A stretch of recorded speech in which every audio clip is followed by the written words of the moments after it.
Então, conforme eu ia falando, né? De vez em quando esse tipo de coisa acontece comigo.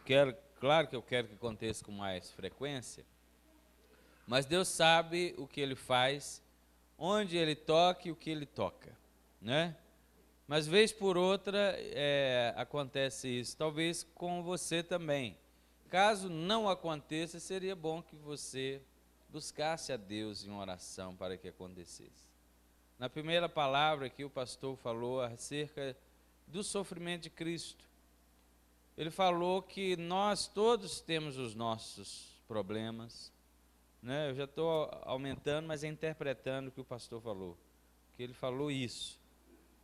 Você tem os seus problemas, você tem as suas dificuldades, você tem as suas dores, você tem os seus conflitos, você tem os seus pecados, umas coisas que dá para a gente falar para os outros, outras coisas que não dá para falar, porque a gente tem que ser transparente, mas ninguém é 100% transparente, de vez em quando eu falo isso, né? Com Deus não tem como ninguém esconder nada. Então o pastor falou sobre isso e disse que Jesus sabe o que é padecer. Você prestou atenção quando ele falou esse versículo? Ele é um homem que sabe o que é padecer. E tudo isso que você e eu temos, ele passou por nós, mesmo que sem pecado, graças a ele, né? Foi sem pecado, porque se ele tivesse pecado, não podia nos representar. Ele foi tentado em tudo, diz aos Hebreus capítulo 5, mas sem pecado. E ele entende as nossas demandas. É isso que está escrito, continue escrevendo. É lá em Hebreus. Então isso me tocou bastante, porque Jesus sabe o que você está passando. Ou Jesus, meio que você não esteja passando agora, mas você já passou, ou vai passar no futuro, né? Ele sabe o que é isso. Então você se entregue para Ele, continue se entregando até Ele, para Ele. Então quando os irmãos se levantaram aqui no momento da comunhão, né, que a gente não quer perder isso aqui na igreja, então eu estava ali observando cada um, né? Um abraçando o outro, um cumprimentando o outro. A gente nem sabe, né, muitas vezes o que cada um tem, o que cada um sofre, o que está acontecendo, mas a gente está ministrando a paz de Cristo uns aos outros. E Jesus vendo nossos corações, olhando para os nossos sofrimentos e sabendo o que você está passando. Em vista disso, irmãos, Deus prepara todas as coisas. Eu queria que você abrisse o Salmo 51. Nem precisa ficar de pé, porque é só o primeiro versículo. Eu queria que fosse o Salmo todo, mas não deu. Não deu, ainda não deu. Salmo de número 51. Só o primeiro versículo.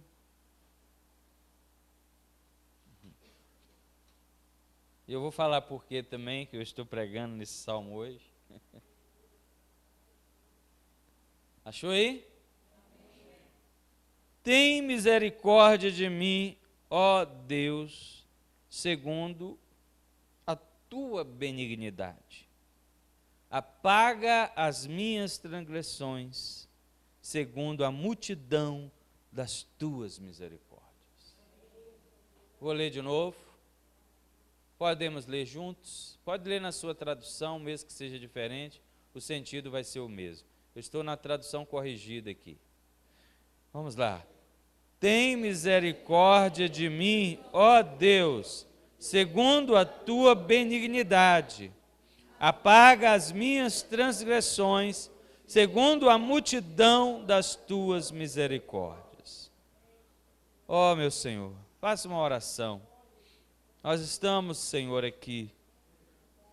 Continuamos aqui, permanecemos aqui, desde a primeira oração que foi realizada, Senhor, tendo o Senhor como centro, como objeto principal, não só da oração, mas do culto todo, e colocando diante de Ti as nossas vidas, Senhor, tão frágeis, tão pecadores, meu Senhor, que somos, tão dependentes destas misericórdias Tuas. E o Senhor preparou todas as coisas para que pudéssemos, Senhor, ministrar, ou o Senhor pudesse ministrar a nós nesta noite. Nós queremos Te agradecer por isso, que o Senhor continue na direção do coração, da mente, da vontade, do corpo, da alma do Teu povo, para o louvor da Sua glória, Senhor. Amém. Todos digam amém. Então está aí, um versículo apenas, que a gente vai falar, e tem como título hoje, a magnífica misericórdia divina. Repete aí. E como eu disse aos irmãos, eu vou falar a razão. Por que que eu estou, o que foi escolhido para pregar o Salmo 51 hoje?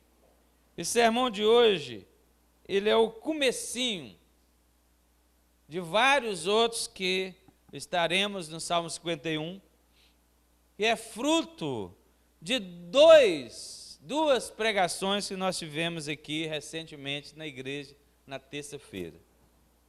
A primeira foi uma excelente pregação da nossa irmã Naí, nesse Salmo 51, e ela falou, viu, irmão? Falou, igual eu aqui, o tanto que eu falo aqui. Mas foi, meu Deus, extraordinário. Que o Senhor te abençoe, irmão. Foi extraordinário. E a segunda foi feita pelo presbítero Hamilton, uma meditação menor em tempo. Ele não estava presente no dia que a irmã pregou aqui, que também foi uma bênção. E, como eu estou dizendo, é fruto desses dois. Nesses 2 dias, foi 2 terças-feiras, tivemos o privilégio de ouvir os irmãos e atinar para as demandas da alma do ser humano, que sofre seus conflitos, mas ele deseja a presença de Deus na sua vida. Que é uma coisa totalmente diferente do mundo, que a igreja sofre. O mundo também sofre, mas eles não desejam buscar a Deus. Ontem, por exemplo, eu estava num determinado lugar, falo para os irmãos, já sabem, de vez em quando eu vou, não sempre, mas quando eu vou numa festa da minha turma do 2º grau. Tem uns 100 anos, que eu já formei no 2º grau. E eu não vou em todas, mas de vez em quando eu vou. Mas lá a palavra do Senhor é falada. Eu até convidei 2 dos meus colegas para estarem aqui hoje, e eles não estão. Mas foi convidado e eu vou insistir. E um deles estava aflito na alma. Pecado. Passado. E eu comecei a explicar para ele alguma coisa que eu já tinha começado a preparar. E ele me agradeceu de novo, como da vez anterior, e percebi que saiu mais aliviado.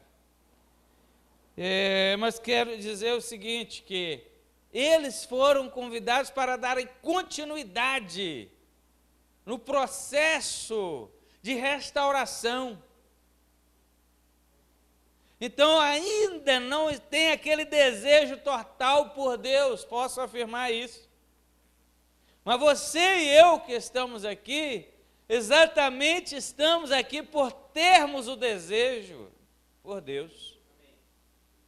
Queremos a Deus mesmo diante dos conflitos, mesmo diante das agruras da alma de cada um. Nós desejamos a presença de Deus na nossa vida. Então, voltando aos 2 dias que os irmãos ministraram aqui, eu não posso deixar de dizer que ouvir a eles foi uma bênção enorme para mim. E saber que ninguém se encontra sozinho em suas lutas. Então, todos nós devemos desejar e orar para sermos alvos constantes da misericórdia e a graça de Deus. Aleluia. Então, enquanto eles liam, explicavam, eu vi assim que poderia transmitir aos irmãos, como uma responsabilidade de ministrar à igreja o que eu estava recebendo, para que também você fizesse uma análise particular e identificar pontos que o Senhor deseja ministrar ao seu coração, para que você seja mais abençoado ainda, totalmente abençoado. Desde aqueles dias, eu venho tentando prepará-lo, né? Mas não foi possível, porque Deus estava planejando que fosse para hoje. Já tem mais de mês, né, a última. Mas Deus estava planejando que fosse hoje. E ia pegar o salmo inteiro de uma vez, mas acabei ficando nesse primeiro versículo só. Então, só esse de hoje é apenas um dos frutos das 2 meditações dos irmãos, e é possível que nós teremos mais ainda nesse salmo daqui para frente. Tá bom? Mas a primeira coisa que eu quero falar é o teste da misericórdia. Todos nós sabemos que este salmo é um salmo de confissão. Confissão de não um, mas 2 terríveis pecados que Davi cometeu. Naturalmente, irmãos, esses 2 pecados não foram os únicos pecados que ele cometeu na vida dele. Mas estes 2 foram gravíssimos. Tanto que a partir desse desastre na vida de Davi, não se cita o nome dele sem se lembrar desses 2 pecados. Sem se referir a esses pecados. Eu não vou citá-los aqui, todo mundo sabe quais são. E uma outra coisa que eu não vou citar, que eu quero explicar, é que eu acho vergonhoso ficar falando abertamente sobre determinados pecados. Porque o crente que carrega o nome de Deus precisa se policiar constantemente para que não envergonhe o nome de Cristo na sua vida. Isso é a pessoa em si. Mas isso serve para cada um de nós. Quando não acontece com a gente, quando o pecado não é com a gente, mas ficamos sabendo de algum líder espiritual que caiu, seja ele pastor ou algum outro que tenha um outro cargo de liderança, devemos nos envergonhar ainda assim. E falar sobre essa queda o menos possível, porque a queda dele representa um regresso na igreja do Senhor. Quando então você ouvir da queda de um líder qualquer, não deve ficar por aí comentando com um e com todos a respeito. Pode até comentar com alguns poucos, claro, não tem como não haver um comentário, mas a gente tem que saber com quem a gente comenta as coisas. Pode até haver um comentário com alguns poucos que possuem maturidade espiritual, e eu te garanto que eles vão sentir a tristeza e vergonha, não só por quem caiu, mas por toda a igreja, porque a vergonha de quem caiu é a sua vergonha, é a minha vergonha. Devemos nos lembrar de que a queda deles podia ser a nossa. Então devemos lamentar o ocorrido. Como falei no início, na introdução, precisamos diariamente da graça e misericórdia divinas, pois somente assim é que seremos sustentados e mantidos até o fim. A perseverança dos santos, né, um dos pontos da tulipe, né, aqueles 5 pontos da reforma, né, do calvinismo, né, é isso, a perseverança dos santos. Mas nós sabemos que é Deus que faz os santos perseverarem até o fim. Davi sabia muito bem disso. Então ele começa essa súplica, esta oração, esse cântico, dizendo: tenha misericórdia de mim, Senhor. Tem misericórdia de mim, ó Deus. Tem misericórdia de mim, não de acordo com meus esforços, não porque eu estou me esforçando agora, não, mas segundo a tua benignidade. Apaga as minhas transgressões, não por causa do meu choro, mas por causa das tuas misericórdias. Porque temos a tendência de pensar que Deus nos perdoa por causa da tristeza e do choro do pecado cometido. Mas embora o choro e a tristeza possam fazer parte do processo de arrependimento, não é necessariamente por isso que Deus nos perdoa. Lembrei na hora, esqueci de colocar, estou lembrando agora. Judas entristeceu-se e não suportou a tristeza e cometeu suicídio. Ele entristeceu-se pelo pecado que ele cometeu. Eu não estou querendo falar nada da soberania de Deus, estou querendo falar aqui do plano humano. A gente sabe da soberania de Deus, ele era o filho da perdição, ele era um filho de Satanás, mas não é isso que eu estou dizendo agora. Não vamos entrar nesse mérito, vamos entrar aqui na parte humana. Então há tristeza, mas nem sempre há arrependimento. Lembrando de outra aqui, Hebreus nos fala de quem diz Esaú.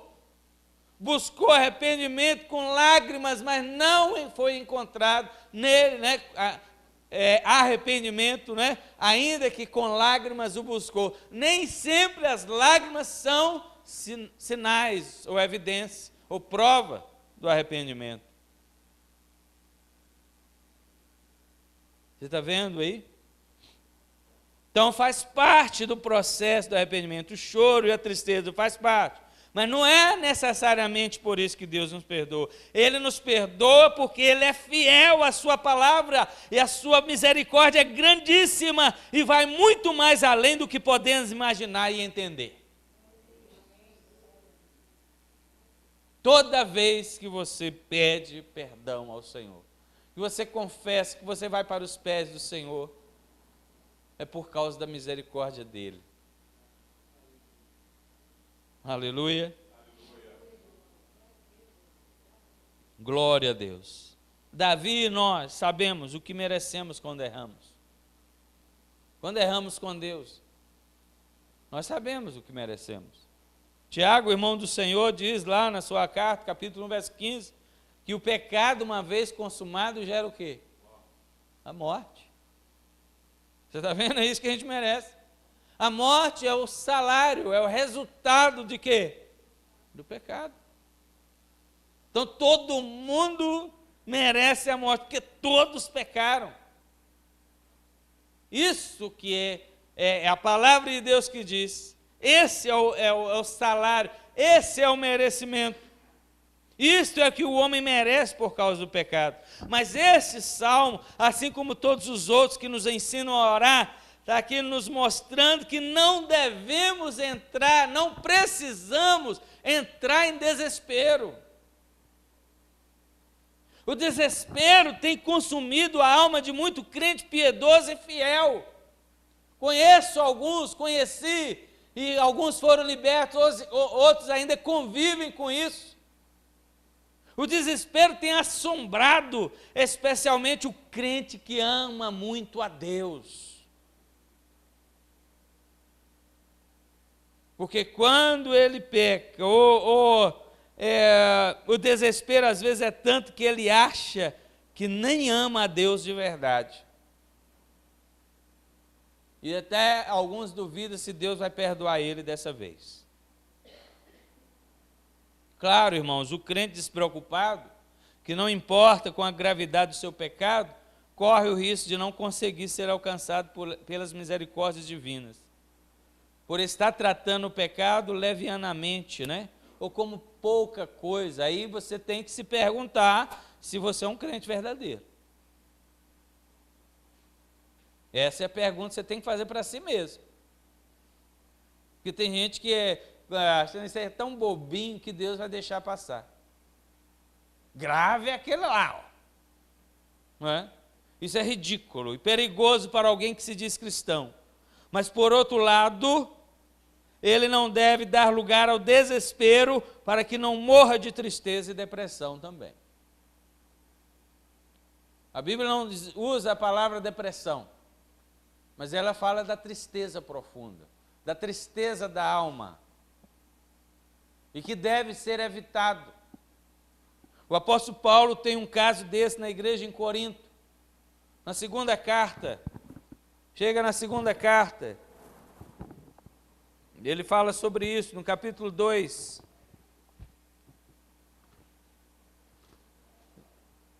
Eu estava olhando a King James no momento, mas eu estou com essa aqui, eu vou ler essa aqui mesmo. Capítulo 2, na segunda carta aos Coríntios, versículos 5 até o 8, preste atenção. Porque se alguém me contristou ou me entristeceu, não me contristou a mim, senão em parte, para vos não sobrecarregar a vós todos. Ou se alguém entristece a mim, entristece a igreja toda. É isso que ele está querendo dizer. Lembra que eu falei? Se alguém cai lá, atinge a todos nós. Basta-lhe ao tal esta repreensão feita por muitos. Está vendo? Então a igreja disciplinou, houve a disciplina. Então basta. De maneira que, pelo contrário, deveis antes perdoar-lhe e consolá-lo, para que o tal não seja de modo algum devorado de demasiada tristeza. Olha aí, a Bíblia fala de demasiada tristeza. Pelo que vos rogo que confirmeis para com ele o vosso amor. Está vendo, irmãos? Ele está dizendo de alguém que havia pecado e que não entristeceu apenas a ele, mas a igreja inteira, porque é isso que tem que acontecer. Alguém pecou, sim, a gente entristece, a pessoa já recebeu a disciplina e agora ela precisa ser reposta na comunhão da igreja através do perdão de toda a igreja, do encorajamento de toda a igreja, de todos os outros irmãos, para que ele não seja dominado por excessiva tristeza, pois isso poderá causar danos muito maiores na pessoa. Eu não estou dizendo que o perdão é algo fácil de ser dado. Dependendo do que se faz, você dá o perdão na hora, mas dependendo, não, eu vou cozinhar o galo aqui. Cozinhar o Atlético, desculpa. Cozinhar o galo aqui.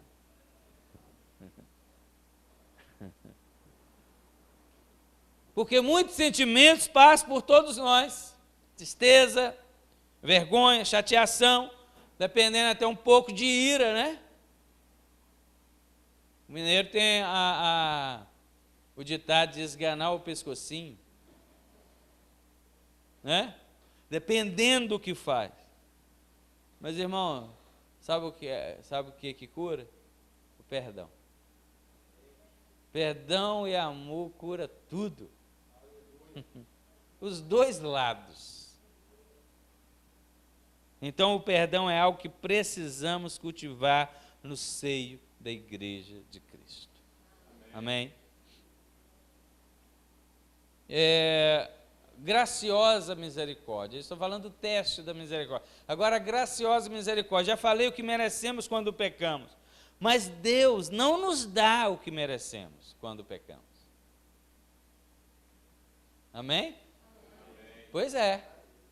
Quando você peca, Deus não dá o que você merece. Quando eu peco, Deus não dá o que eu mereço. Ele nos dá o que não merecemos, que é o perdão. O perdão é dado a quem não merece. Aí o que acontece com a gente, que eu estava dizendo, no nosso caso, né? Alguém que pecou seriamente contra nós, chega, pede o nosso perdão, e a gente diz, não, você não merece perdão, não. Perdão não é para quem merece. Perdão é para quem não merece. Por isso que tem o nome de perdão. Não é assim. Então aprendamos e guardemos isso. O perdão é para quem não merece. De novo, o perdão é para quem não merece. Dentro de casa, às vezes, o marido e a mulher dão uns negócios lá, né? E é difícil abrir a boca e pedir perdão também, né? Difícil, não é todo mundo que faz isso. São todos os casais que fazem isso. Tem uns que fazem, mas não são todos. Porque se fizer, resolve, né, irmão? Perdão cura. Perdão cura. Perdão e amor cura. Fica deixando o tempo passar. Aí a gente faz de conta que esquece. Né? Aí depois fica tudo bem. Aí vai deitar, primeiro dia um vira para lá, outro vira para lá. Segundo dia já fica no meio, terceiro dia já vira assim. Né? Aí passa. Aí Deus fala, tá bom, não tá bom não, mas vou deixar passar. Aprendamos e guardemos isso. O perdão é para quem não precisa, ou para quem não merece, melhor dizendo. Se alguém precisa do nosso perdão e vem até nós pedir o perdão, não podemos negar, mesmo que ainda estejamos sob o efeito da situação ocorrida. Não podemos negar o perdão, mesmo que você fale, não, calma aí. Né? Lá em casa, às vezes, tem o costume de falar assim, calma aí. Né? Deus nos dá o que não merecemos, o seu perdão por sua grandíssima misericórdia, então devemos fazer o mesmo. O próprio Davi, agora no Salmo 103, escreve magnificentemente sobre a misericórdia e o perdão divinos. Semana passada a gente pregou o Salmo 104, mas o 103 tem um negócio, irmãos, maravilhoso sobre como que Deus age em relação às culpas do seu povo, tá? Como eu falei com os irmãos que eu leio 2 Bíblias, estou lendo a Bíblia do Peregrino, eu transcrevi aqui, né, vai modificar algumas palavras, mas olha, veja bem, do verso 8 ao verso 14, o Senhor é compassivo e clemente, paciente e misericordioso, aleluia, não está pleiteando sempre, nem guarda rancor perpétuo, aleluia. E aí meu coração ficou nessa hora que eu estava lendo essa versão, eu me lembrei de um episódio aqui em casa, com o Brian, quando ele era pequeno, e um dia aconteceu de um dever de casa que não foi feito, e eu falei com ele, não, nós vamos fazer acerto de conta. Aí ele falou chorando, me dá uma chance. Aí foi um tiro no meu coração. Aí eu dei a chance.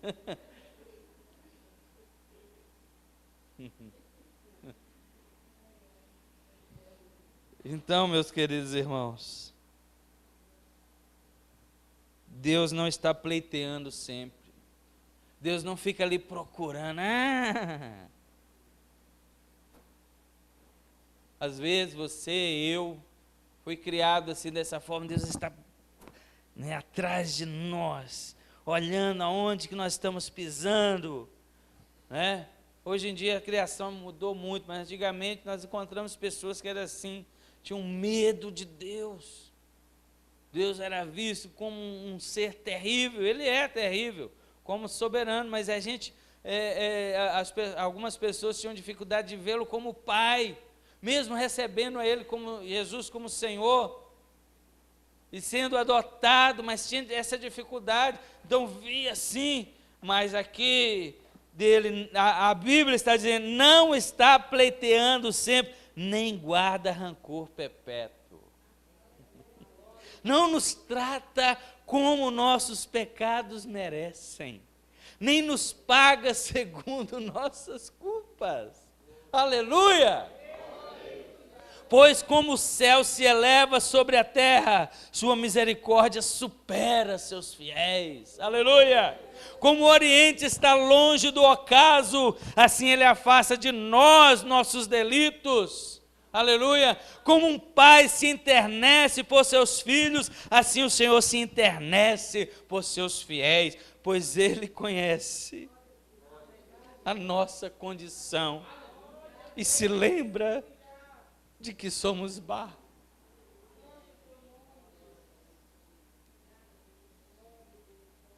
Às vezes a gente esquece que os outros é igual a gente. Aí a gente quer esganar o pescocinho, quer acusar, quer jogar até no inferno. Mas Deus se lembra que nós somos pó, que nós somos barro. Obrigado, Senhor. Uma exposição tão maravilhosa como essa do Salmo 103, do trato misericordioso de Deus em como Ele perdoa seu povo. Aí o Salmo começa com uma alma profundamente agradecida. Como é que começa o Salmo 103?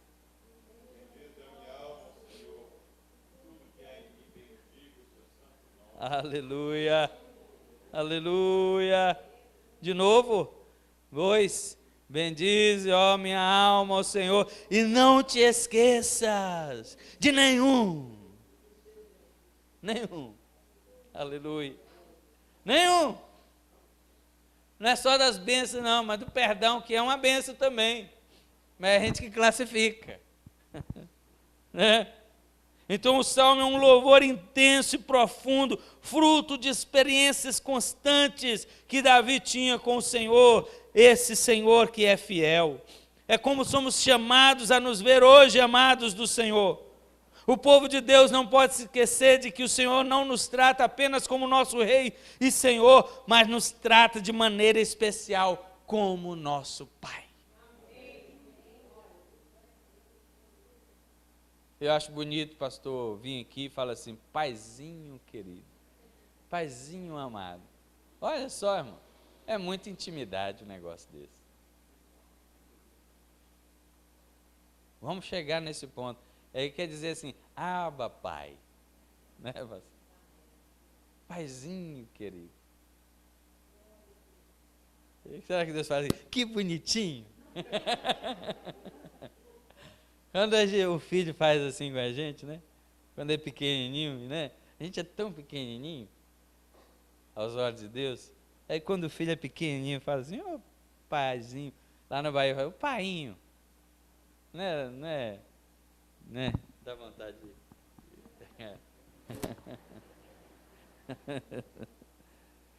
Quando cresce, não, já é um barbado. Mas a gente nunca cresce, né? Para Deus. Nunca cresce, a gente é pequenininho para Deus. Ele se lembra quem nós somos barro. Esse verso aí, barro, pó, na tradução tradicional, né? Nas versões tradicionais. Nessa que eu falei com os irmãos, ele se lembra de que somos barro. Essa é uma linguagem de olaria. Quem já conhece a olaria, ou já trabalhou, né? Ou já passou, ou já ouviu falar, ninguém mais que o oleiro conhece o material empregado no seu trabalho. A primeira parte do versículo diz, ele conhece a nossa estrutura. Deus conhece de que você é formado. Né? Davi está aqui descrevendo a fragilidade com que Deus nos fez. Olha como nós somos frágeis, como a gente não aguenta nada, ou aguentamos pouca coisa, não é? Um baque em nós pode ser fatal. Né? Um esbarrão em nós pode ser o nosso fim. Somos de barro. Qualquer queda podemos nos quebrar. Quantas vezes uma frase foi dita de manhã, ou na hora de sair de casa para o trabalho, ou na hora que chegou lá no trabalho, aí pronto, acabou o nosso dia. Uma frase. Ou porque ouvimos a frase, ou porque falamos. Depois a gente fala e fica lá, não devia ter falado isso, não devia ter falado assim. Acabou com a gente também. Olha como somos frágeis. Então quero falar para o desesperado aqui. Lembrei, a porta dos desesperados. Quero falar para o desesperado aqui. Saia desse desespero dos seus pecados, correndo em direção à misericórdia divina, porque o oleiro é seu Pai. Ele sabe do que você é feito. Ele que te fez. Não entre em desespero, corra até Ele. Aleluia. O uso da misericórdia. A outra coisa, na última coisa que a gente vai falar. Por todo salmo, conforme veremos posteriormente, né, nossa intenção pelo menos, outros versículos que a gente vai falar. A sinceridade em Davi, ao ele aproximar-se de Deus com espírito de humildade, irmãos. Hoje de manhã a gente falou muito sobre humildade aqui. Nenhum homem deveria ser orgulhoso, ninguém. Mesmo que eu não fosse cristão. Ninguém deveria ser orgulhoso, porque o pecado nivela todo mundo por baixo. Todo mundo é pecador, tem a natureza pecaminosa, então todo mundo lá embaixo. Não deveria ser necessário um homem cometer um grande e grave pecado para que ele se aproximasse de Deus com humildade de espírito. Porque tem gente que é assim. Tem gente que eu conheço, talvez vocês conheçam também. Quer dizer, alguns conhecem até a mesma pessoa que eu conheço, embora eu não vá falar os nomes, né, aqui. Mas precisou dele cair feio para que ele se humilhasse. Precisou da queda dele ser grande e ele machucar demais, para que hoje, depois, ele fosse aquela pessoa humilde, que se condói com a situação dos outros, que olha para os outros com olhar de misericórdia, não com olhar inicial já de justiça.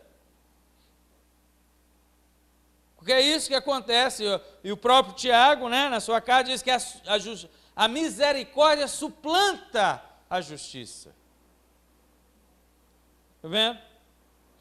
Então precisou cometer um grave pecado para que ele fosse humilde, para que ele se aproximasse de Deus com humildade. No Salmo 119, verso 69 e verso 71, nós temos dois versículos. Antes de ser afligido, andava errado, mas agora guardo a tua palavra. Você está vendo? O outro versículo diz: foi-me bom ter passado pela aflição para que eu aprendesse os teus decretos. Ou seja, ele está confessando que ele era um rebelde. Mas a aflição chegou e aí ele teve que aprender. Há uma frase atribuída a Shakespeare, que diz assim: ri das chagas aquele que nunca foi ferido. E não é assim? Os orgulhosos. Não, mas você cometeu isso, você fez aquilo, e julga e condena e tal. Falando julgar no sentido de condenar, né? Julgar, a gente tem que julgar. Você vai dar uma disciplina, alguém passa por um julgamento. Mas condena a pessoa, quer lançá-la no inferno. Deus não vai te aceitar. Ué, você é Deus para saber? Deus já te falou isso? Não, na maneira que você está andando, na atualidade, se continuar, aí sim. Né? Então o homem deveria entender que não precisa dele cair num grande e grave pecado para que ele seja humilde. Ele deveria entender que por ser uma criação de Deus, ele não é autossuficiente, então ele tinha que ser menos presunçoso, só dele nascer. E ainda mais sendo um pecador por natureza, deveria ser menos orgulhoso ainda e envergonhar-se de ofender a Deus com seus pecados. E ainda cometendo pecados considerados graves, deveria cultivar ainda mais a humildade. Observe que eu estou fazendo uma progressão de cima para baixo, do orgulho para a humildade. Verso 17 aqui, nesse salmo, diz como? A segunda parte, a um coração quebrantado e contrito não desprezarás, ó Deus. Você está vendo? Então você tem que ficar, como diz nós, pianinho, irmão. Qualquer época da sua vida, seja na abundância, seja na escassez, seja na alegria ou quando estiver na tristeza, na aflição, fica pianinho. Amém? Precisamos entender um pouco mais sobre os desdobramentos da misericórdia divina. Deus não oferece o perdão por brincadeira, ou para brincar, ou por leviandade, ou seja, Deus não sai por aí oferecendo perdão à torta e à direita. Como diz o ditado, esmola demais, o santo faz o quê? Desconfia. Pois é assim com o nosso Senhor Deus. Às vezes a igreja inverte a ordem da pregação do verdadeiro evangelho. Irmão, no mundo comercial, como é que é? Quando a oferta é maior do que a procura, o preço tende a cair. O valor comercial do produto vai lá embaixo. O produto vai só desvalorizando. Não tem sido assim com o evangelho? Prega o evangelho aí, cadê as pessoas? Elas tapam os seus ouvidos, porque muita pregação oferecendo em demasia determinados itens do evangelho que são limitados a determinado momento. E como está o interesse das pessoas pelo evangelho? Jesus disse para não lançar pérolas aos porcos. Ele estava falando do evangelho. Olha aí. Ele estava falando da intensidade da pregação, ao mesmo tempo em que não se deve deixar de pregar o evangelho, deve-se dosar o lançamento da semente para que ela não se perca. Nenhum agricultor inteligente lança sua semente no solo antes de preparar a terra para isso, é ou não é? Vai perder a colheita, ou pelo menos não vai criar expectativa de colher muito, porque lançou lá na terra de qualquer jeito, sem preparar a terra antes. É o que a igreja tem feito nos dias atuais. Oferece a graça de Deus, sem mostrar ao pecador que Deus está insatisfeito e irado com ele. Quando eu estava no hospital, acho que eu falei aqui para os irmãos, num dia, ou na noite anterior, da minha segunda operação, então, dia 11, no domingo à noite, estava um moço lá também na sala, né, onde havia muitas pessoas, e ele estava sendo vigiado 24 horas, porque ele foi pego e estava preso, algemado lá.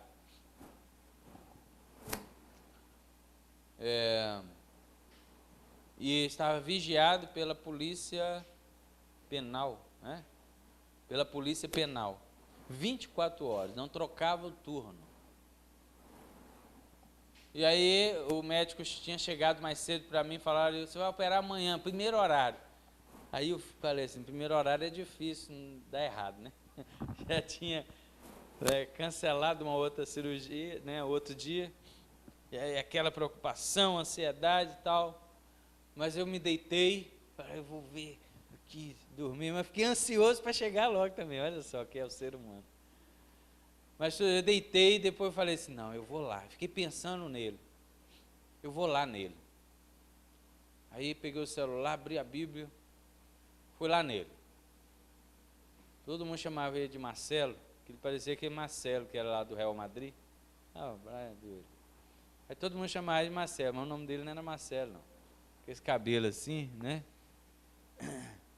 Aí eu falei, cheguei, ô meu caro, amanhã eu vou operar, eu não sei, né, como é que eu vou, que dia que eu vou sair, mas eu sei que eu operar, não vou poder conversar, eu vim trocar uma ideia com você aqui. Eu falei assim, e trocar uma ideia com você aqui.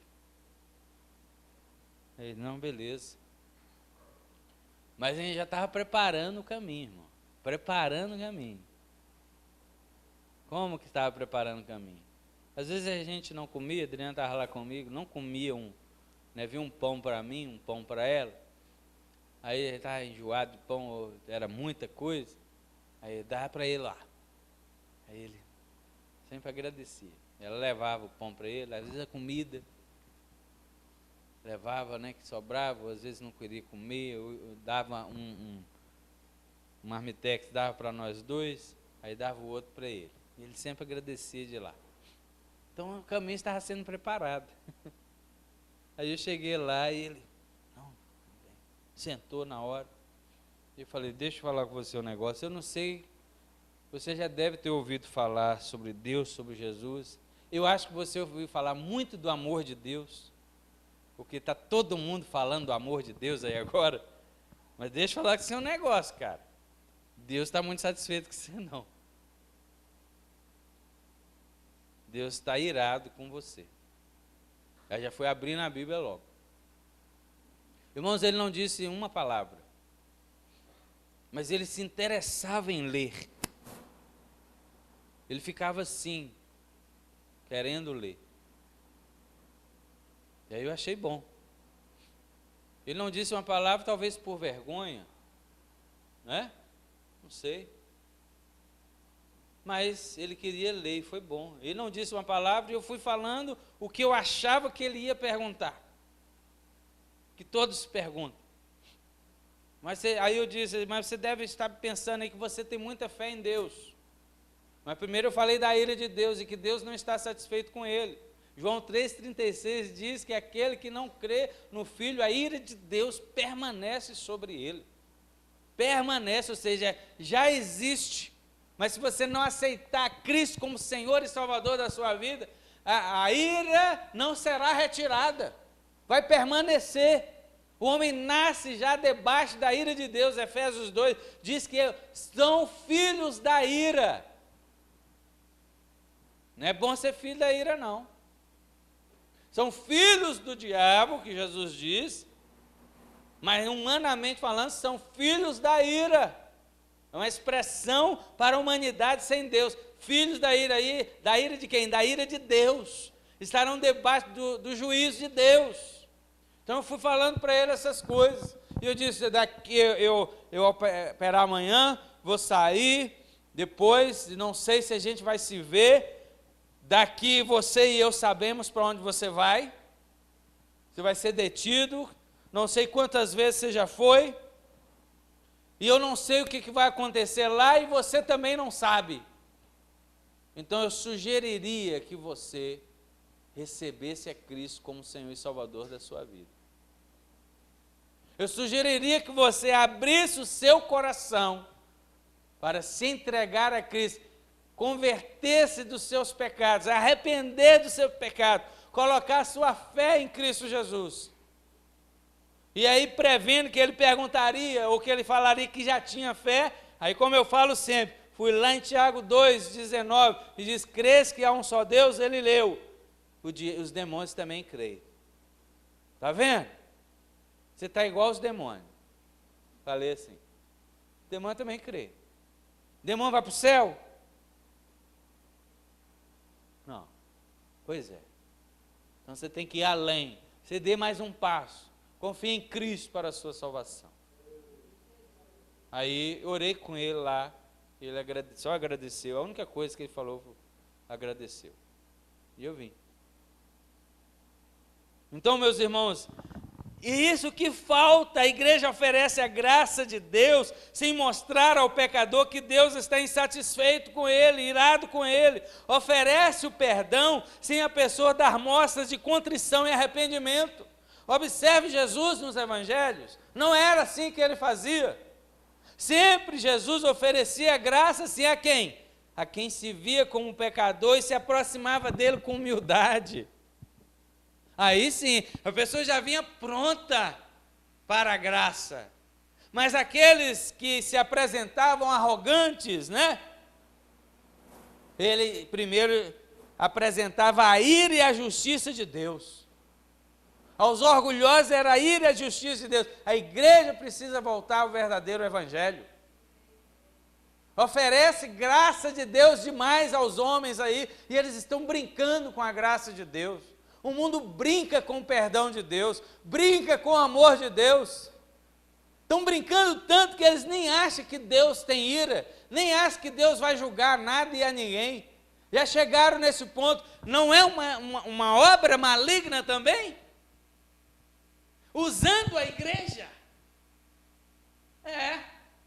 É uma obra maligna, porque subverte a mensagem verdadeira do evangelho. Então veio o diabo e joga um véu no ouvido, né? Na mente, e a pessoa já tem crente, né? Dizendo que Deus não ira, Deus é muito bom.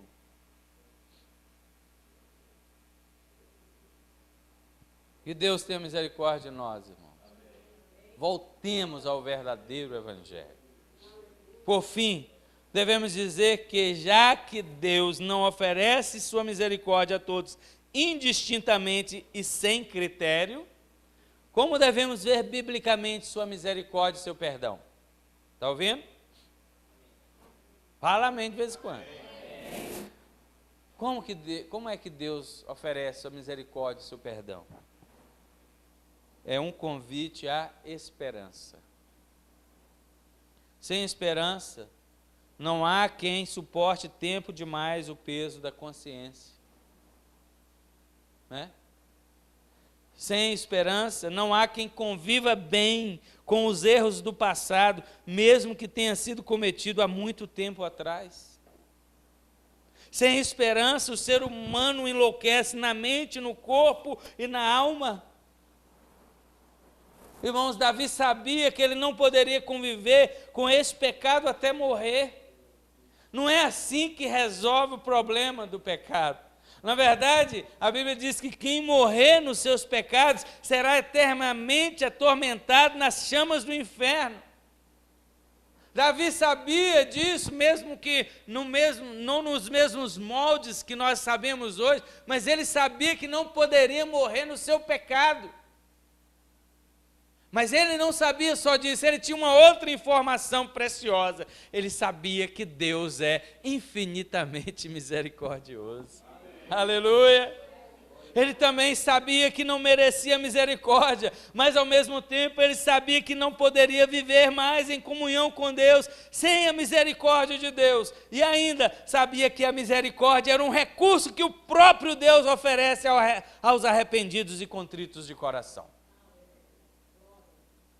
Você e eu e ninguém pode exigir misericórdia de Deus, mas pode, com humildade, suplicar a Ele e esperar que Ele use de misericórdia com você. Amém? Glória a Deus. Qual a conclusão? Aleluia.